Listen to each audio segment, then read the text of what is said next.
Podróżujemy coraz częściej, coraz chętniej. Niestety czasami zdarza nam się zapomnieć o tym, jakie przysługują nam prawa.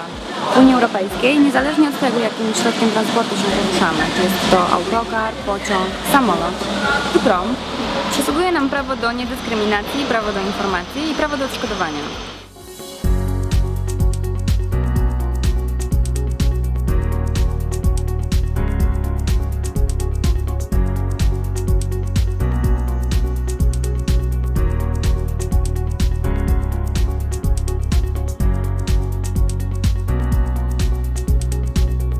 Jeśli jesteś osobą z niepełnosprawnością lub masz ograniczenia ruchowe, pamiętaj o tym, że przewoźnicy mają obowiązek udzielić Tobie bezpłatnej pomocy.